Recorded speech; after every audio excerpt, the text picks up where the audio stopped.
Halo teman-teman, jangan lupa klik tombol subscribe sebelum kalian menonton video ini agar kalian tidak ketinggalan video-video berikutnya. Assalamualaikum warahmatullahi wabarakatuh. Halo teman-teman, perkenalkan nama saya Nur Mutmainah dengan NIM 22106014, Prodi S1 Ilmu Keperawatan dari kampus Sekolah Tinggi Ilmu Kesehatan Makassar. Tugas Ilmu Dasar Keperawatan 1 oleh Bapak Dosen Iskandar Zulkarnain, S.Kep, NS, M.Kep. Adapun materi yang akan saya bahas adalah tentang sistem saraf. Yuk, simak videonya. Nah, sebelum kita masuk ke bagian-bagian sistem saraf, kita harus tahu dulu apa sih itu sistem saraf. Sistem saraf adalah sistem kompleks yang berperan dalam mengatur dan mengkoordinasikan seluruh aktivitas tubuh. Sistem ini memungkinkan untuk melakukan berbagai kegiatan seperti berjalan, berbicara, menelan, bernapas, serta semua aktivitas mental termasuk berpikir, belajar, dan mengingat. Ini juga membantu mengontrol bagaimana tubuh bereaksi dalam keadaan darurat. Setelah membahas definisi sistem saraf, kita juga harus tahu nih fungsi apa saja yang ada pada sistem saraf. Berikut fungsi sistem saraf. Yang pertama, fungsi sensorik. Fungsi sensorik mengumpulkan informasi dari dalam dan luar tubuh. Yang kedua, fungsi integrasi. Fungsi integrasi yaitu memproses informasi di otak dan sumsum tulang belakang. Yang ketiga, fungsi motorik. Fungsi motorik yaitu mengirimkan informasi ke otot, kelenjar, dan organ sehingga dapat merespon dengan tepat. Selanjutnya, sel saraf atau neuron. Sel saraf atau neuron merupakan unit struktural dan fungsional yang menyusun sistem saraf. Neuron berfungsi sebagai penghantar rangsangan dan juga memiliki kemampuan untuk merespon rangsangan. Kehadiran neuron selalu diikuti dengan adanya sel neuroglia. Neuroglia adalah sel yang berfungsi untuk memberikan nutrisi pada neuron agar dapat melaksanakan fungsinya dengan baik. Neuron terdiri dari beberapa bagian. Yang pertama, inti sel. Inti sel adalah pengatur seluruh kegiatan sel. Yang kedua, dendrit. Dendrit adalah penghubung impuls rangsang dari reseptor ke badan sel, penerima impuls rangsang dari dendrit dan melanjutkannya ke akson. Yang ketiga, badan sel. Badan sel berfungsi menerima impuls rangsang dari dendrit dan melanjutkan ke akson. Yang keempat, akson. Akson berfungsi menghubungkan impuls rangsang ke sel saraf berikutnya atau efektor atau organ yang disarafi. Yang kelima, selubung mielin. Selubung mielin berfungsi sebagai pelindung akson atau neurit dari kerusakan. Yang keenam, sel Schwann. Sel Schwann membentuk jaringan yang membantu menyediakan makanan dan membantu regenerasi neurit atau akson. Yang ketujuh, nodus Ranvier.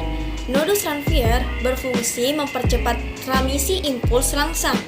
Yang kedelapan, sinapsis. Sinapsis berfungsi penghubung antara ujung akson suatu sel saraf dengan dendrit sel saraf yang lain. Sekarang kita masuk ke macam-macam sel saraf atau neuron. Berdasarkan fungsinya, sel saraf atau neuron dapat dibedakan menjadi tiga, yaitu pertama, neuron sensorik. Neuron sensorik sangat berhubungan dengan alat indera sehingga disebut juga saraf indera. Nah, ini berfungsi untuk menerima rangsang dari alat indera, kemudian meneruskan impuls ke otak atau sumsum tulang belakang. Yang kedua, neuron motorik. Ini berfungsi untuk membawa informasi dari otak atau sumsum tulang belakang lalu ke otot atau kelenjar untuk melakukan respon tubuh. Yang ketiga, neuron asosiasi atau interneuron. Ini merupakan penyusun sel saraf pusat yang berfungsi untuk meneruskan impuls dari neuron sensorik ke neuron motorik. Berdasarkan strukturnya, sel saraf dibedakan menjadi tiga. Satu, neuron unipolar. Neuron unipolar memiliki satu juluran dari badan sel yang bercabang menjadi dendrit dan akson. Contohnya, neuron pada embrio dan fotoreseptor mata. Yang kedua, neuron bipolar. Neuron bipolar memiliki dua jalur juluran dari badan sel menjadi dendrit dan akson. Contohnya, reseptor pada mata, telinga, dan hidung. Yang ketiga, neuron multipolar. Neuron multipolar memiliki banyak juluran dendrit dari badan sel dan hanya memiliki satu juluran akson. Contohnya, pada saraf motorik pada otak dan sumsum tulang belakang. Sistem saraf itu terdiri dari saraf pusat dan sistem saraf tepi. Nah, sistem saraf pusat itu terdiri dari otak. Otak terdiri dari 3 bagian, yaitu otak besar atau cerebrum, otak kecil atau cerebellum, dan sumsum lanjutan atau medulla oblongata. Bagian sistem saraf pusat lainnya adalah sumsum tulang belakang atau medulla spinalis. Sistem saraf lainnya yaitu sistem saraf tepi, terdiri dari saraf somatis atau sadar dan saraf otonom atau tidak sadar. Sistem saraf pusat. Sistem saraf pusat merupakan pusat koordinasi dari segala respon terhadap berbagai rangsangan. Sistem ini tersusun atas otak dan sumsum tulang belakang. Struktur khas dalam sistem saraf pusat adalah adanya area kelabu atau gray matter dan area putih atau white matter. Area kelabu merupakan kumpulan dari akson yang dibungkus oleh selubung mielin, sedangkan area putih merupakan kumpulan badan sel dan dendrit yang dikelilingi oleh banyak sinaps. Bagian sistem saraf pusat yaitu 1. Otak. Sistem saraf manusia seluruhnya dikendalikan oleh otak. Pada orang dewasa, otak memiliki berat sekitar 2% dari total berat badannya atau sekitar 1,4 kg dan memiliki 12 miliar neuron. Otak dilindungi oleh selaput meninges. Selaput ini terdiri dari 3 bagian, yaitu 1. Pia meter, yang kedua arachnoid, yang ketiga durameter, bagian-bagian otak. Otak manusia dibagi menjadi 3 bagian utama, yaitu 1. Otak depan. Otak depan merupakan pusat berpikir, kecerdasan, dan merupakan pusat pengendali semua gerak sadar. Yang kedua, otak tengah. Otak tengah berfungsi untuk keseimbangan. Yang ketiga, otak belakang. Terdiri dari medulla oblongata atau sumsum lanjutan dan cerebellum atau otak kecil. Otak besar atau cerebrum. Cerebrum atau juga disebut cortex cerebral adalah bagian otak yang berukuran paling besar dan terletak paling depan dari bagian-bagian otak lainnya.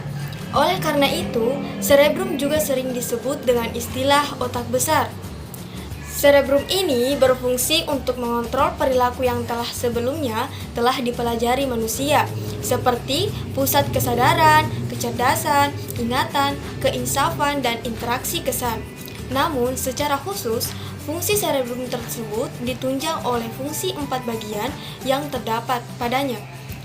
Keempat bagian cerebrum yang kerap disebut lobus tersebut yaitu lobus frontalis, lobus parietalis, lobus occipital, dan lobus temporal. Cerebrum terdiri dari 4 lobus. Yang pertama, lobus frontalis. Lobus frontalis memiliki fungsi terkait dengan penalaran, perencanaan, bagian dari ucapan, gerakan, emosi, dan pemecahan masalah. Yang kedua, lobus parietalis memiliki fungsi berhubungan dengan gerakan, orientasi, pengenalan, persepsi rangsangan. Yang ketiga, fungsi lobus occipitalis adalah berhubungan dengan pengolahan visual. Yang keempat, lobus temporalis. Lobus temporalis memiliki fungsi berhubungan dengan persepsi dan pengakuan rangsangan. Otak juga terdiri dari talamus dan hipotalamus. Yang pertama, talamus. Talamus adalah bagian otak berwarna abu-abu dan berukuran 1 inch yang terletak di bagian pusat otak manusia di bawah otak besar dan di atas diencephalon. Bagian otak ini memiliki fungsi sensorik dan motorik. Artinya, hampir semua informasi sensorik dari panca indera, kecuali penciuman, akan memasuki bagian otak ini untuk diproses sebelum akhirnya dikirim ke area sensori yang terdapat di cerebrum. Dengan kata lain, talamus berfungsi sebagai pusat penerus impuls dari panca indera ke cerebrum. Yang kedua, hipotalamus.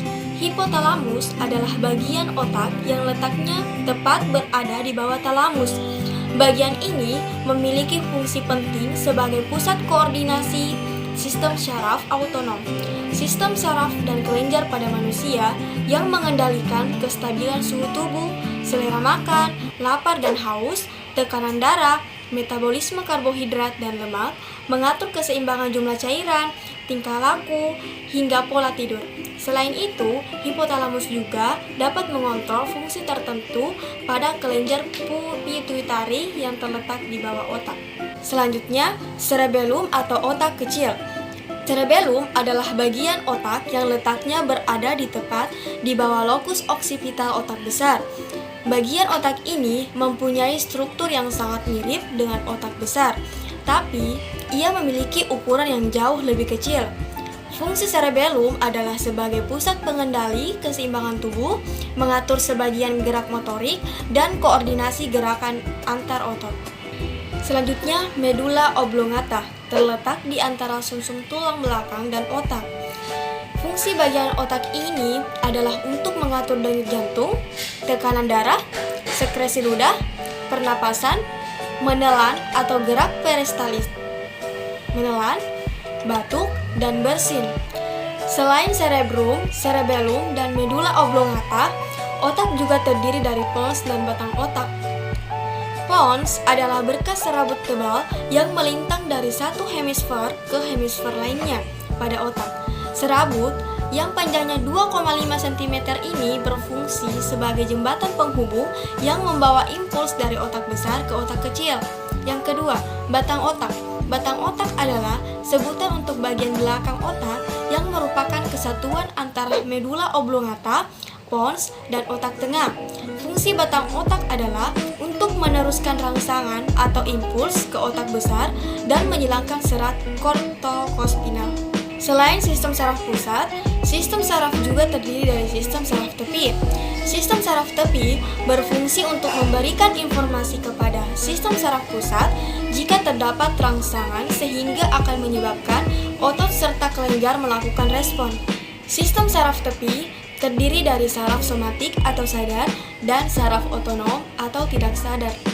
Sistem saraf somatik bekerja dengan mengontrol semua hal yang sadar dan secara sadar memengaruhi respon tubuh, seperti menggerakkan lengan, kaki, dan bagian tubuh lainnya. Fungsi saraf ini menyampaikan informasi sensorik dari kulit, organ indera, atau otot ke sistem saraf pusat. Selain itu, saraf somatik juga membawa respon keluar dari otak untuk menghasilkan respon berupa gerakan. Misalnya, saat menyentuh termos panas, saraf sensorik membawa informasi ke otak bahwa ini adalah sensasi panas. Setelah itu, saraf motorik membawa informasi dari otak ke tangan untuk segera menghindar dengan menggerakkan, melepas, atau menarik tangan dari termos panas tersebut. Keseluruhan proses ini terjadi kurang lebih dalam waktu 1 detik. Yang kedua, sistem saraf otonom. Ini mengontrol aktivitas yang dilakukan secara tak sadar atau tanpa perlu memikirkannya. Sistem ini terus-menerus aktif untuk mengatur berbagai aktivitas seperti bernapas, detak jantung, dan proses metabolisme tubuh. Selanjutnya, simpatik. Simpatik yaitu sistem ini mengatur respons perlawanan dari dalam tubuh ketika ada ancaman pada diri. Sistem ini juga mempersiapkan tubuh untuk mengeluarkan energi dan menghadapi potensi ancaman di lingkungan. Yang kedua, parasimpatik. Parasimpatik ini menjelaskan tentang sistem ini gunanya menjaga fungsi tubuh normal setelah ada sesuatu yang mengancam diri. Setelah ancaman berlalu, sistem ini akan memperlambat detak jantung, memperlambat pernapasan, mengurangi aliran darah ke otot, dan menyempitkan pupil mata. Ini memungkinkan kita untuk mengembalikan tubuh ke kondisi rileks yang normal.